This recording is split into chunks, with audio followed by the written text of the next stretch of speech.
Olá pessoal, tudo bem? Agora a gente vai falar de um assunto bem interessante, um assunto aí da mecânica da gravitação, que são as leis de Kepler. Bom, se a gente analisar aí o desenrolar da história da ciência, o Kepler, pessoal, ele tem um papel muito importante para explicar essa questão do movimento dos planetas, né, os primórdios aí da gravitação. Agora, antes de eu falar aqui das assim chamadas, né, leis de Kepler, a gente tem que deixar aqui um registro importante. Lembre-se que as leis de Kepler, elas são leis da cinemática, ou seja, elas servem para descrever o movimento. Mas, na verdade, as leis de Kepler não explicam nada, porque quem vai explicar é o Newton, com a lei da gravitação universal, que vai ser assunto de uma próxima aula nossa. Então, o Kepler, pessoal, ele enunciou essas três famosas leis a partir de observações feitas principalmente por um astrônomo muito importante da época também, chamado Tycho Brahe. É curioso porque esse Tycho Brahe foi um dos caras, né, se não o cara que melhor conseguiu observar o céu a olho nu. Gente, na época dele não tinha telescópio e luneta, então imagina o cara fazer observações extremamente precisas a olho nu. Só que esse Tycho Brahe, ele sabia observar muito bem, só que ele não conseguia fazer muita conexão com os dados que ele tinha, os dados de muito boa qualidade que ele tinha. E o mérito do Kepler foi justamente esse, pegar esses dados que o Tycho Brahe tão brilhantemente obteve e conseguir achar uma conexão entre esses dados, e é daí justamente que vem as três leis do Kepler. Então, vamos aqui falar sobre a primeira lei, que é conhecida como lei das órbitas. É o seguinte, nessa lei das órbitas ele fala que os planetas aqui do nosso sistema solar realizam em torno do Sol órbitas elípticas, ou seja, formato de elipse. A elipse, pessoal, entre aspas, né, como se fosse uma circunferência, um pouquinho achatada, então ela não é exatamente circular, ela é um pouquinho achatada, essa figura a gente chama de elipse. Olha só, de pequena excentricidade. Pô, professor, o que significa pequena excentricidade? Significa que essas elipses são quase circulares, tá? E nas quais o Sol ocupa um dos focos, como a gente pode ver nessa figura aqui. Então você tem... Gente, aqui está bem exagerado, tá? Essa elipse é uma elipse bem achatada. A elipse, ela tem sempre dois focos.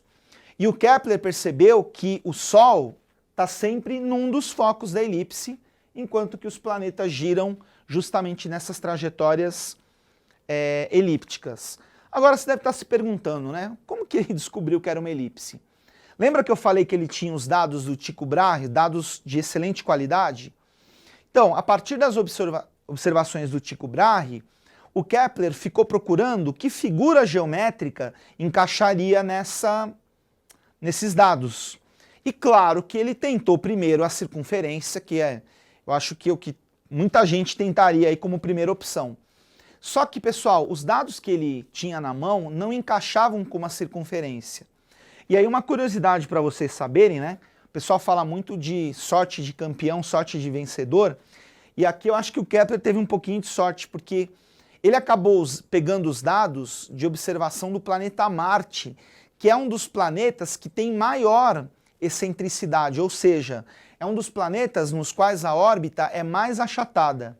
Porque lembra que eu falei que as elipses, elas não são achatadonas que nem você está vendo aqui, elas são praticamente circulares. Então, pô, era muito fácil o cara cometer um erro e achar que é uma circunferência. E ele foi em cima lá e descobriu que realmente a órbita dos planetas era elíptica, ok? Com o Sol em um dos focos.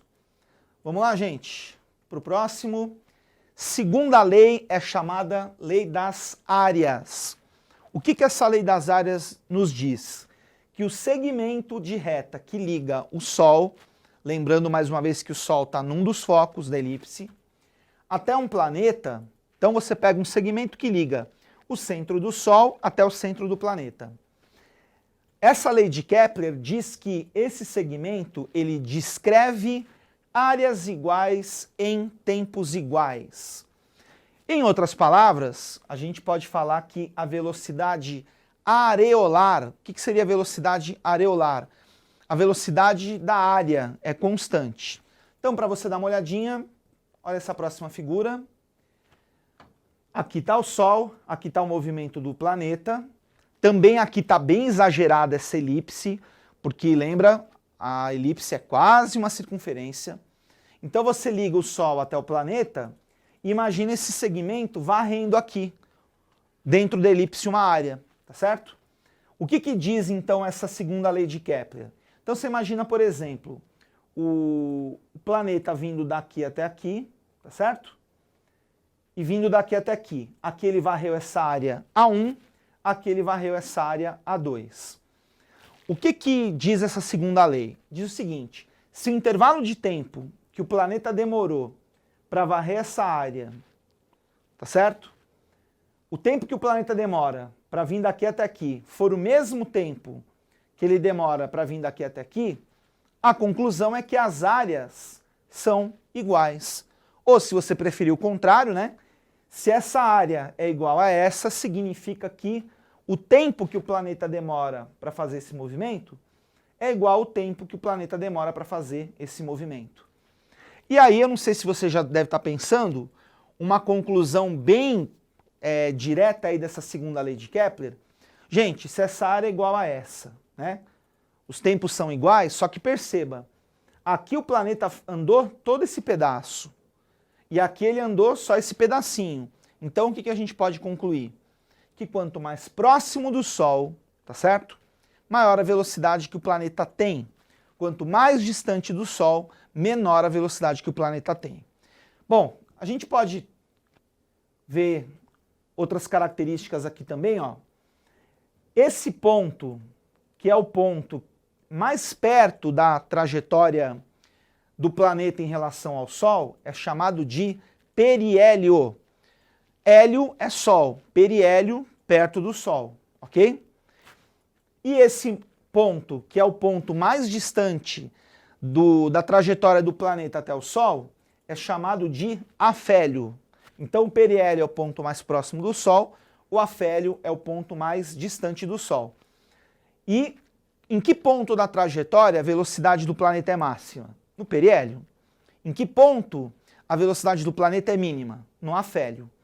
Bom, se aqui a velocidade é máxima, aqui a velocidade é mínima, o que acontece? Se o planeta estiver girando nesse sentido, nesse trecho aqui, o movimento é acelerado, porque ele vai aumentando o valor da velocidade dele, até chegar no periélio, onde a velocidade é máxima. E do periélio para o afélio, você tem um movimento retardado. Por quê? Porque o valor da velocidade vai diminuindo até chegar no valor mínimo, que é o afélio. E complementando aquilo que eu já falei, vamos passar para a próxima animação aqui. O ponto mais próximo é o periélio, o ponto mais distante é o afélio. E além disso, a gente tem também o seguinte. Vamos para a próxima. Que eu já comentei com vocês, né, que quanto mais próximo do Sol, maior a velocidade do planeta, quanto mais distante, menor a velocidade do planeta. Então, essa é a segunda lei de Kepler. E agora a gente vamos para a terceira. Gente, a terceira lei é uma coisa impressionante, tá? Lembra que eu falei para você que o Kepler pegou dados basicamente aí do Tycho Brahe, que foi um astrônomo muito famoso da época. Que detalhe, ele pegou esses dados de observação a olho nu. Então você imagina, né? E olha o que é essa terceira lei de Kepler, chamada lei dos períodos.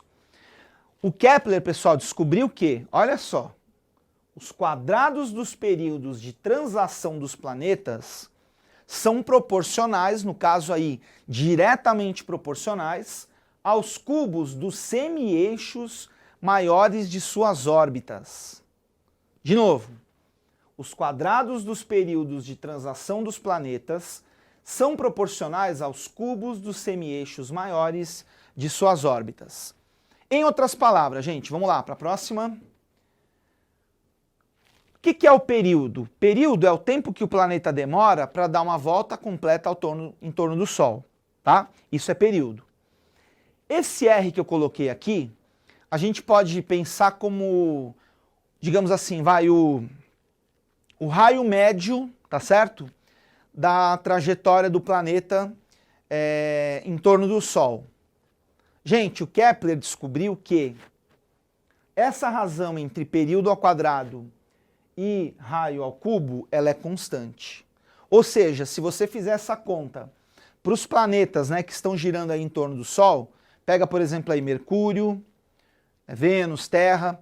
Se você pegar o período ao quadrado, que é o tempo que o planeta demora para dar uma volta completa em torno do Sol, e dividir pelo raio médio dessa trajetória ao cubo, gente, vai dar o mesmo resultado para todos os planetas. Agora, cá entre nós, o cara teve muita paciência para chegar num resultado desse, né? Porque você imagina, você tinha os dados na mão, como se fossem peças de um quebra-cabeça. Que tipo de conta que a gente tentaria fazer? Se é diretamente proporcional, se é inversamente proporcional, tal, mas, gente, para o cara conseguir chegar nessa conclusão que t quadrado sobre r cubo é constante, realmente o cara teve paciência bastante para fazer isso. E só para a gente finalizar, então, um aviso importante. Você pode usar essa terceira lei de Kepler não só para os planetas do sistema solar, tá? Na verdade, você pode usar essa terceira lei para comparar quaisquer dois corpos, só que detalhe, que estejam girando em torno do mesmo corpo. A condição para você usar isso aqui é que eles têm que estar girando em torno do mesmo corpo. Então, por exemplo, você pode comparar t quadrado sobre r cubo da Terra com Marte? Pode, por quê? Porque Terra e Marte giram em torno do Sol. Agora, você pode fazer, por exemplo, t quadrado sobre r cubo comparando Marte com a nossa Lua? Não, porque estão girando em torno de corpos diferentes. Agora, por exemplo, você pega dois satélites artificiais da Terra. Você pode fazer t quadrado sobre r cubo? Pode, porque afinal de contas eles estão girando os dois em torno da Terra. Ok, pessoal? Valeu, até a próxima.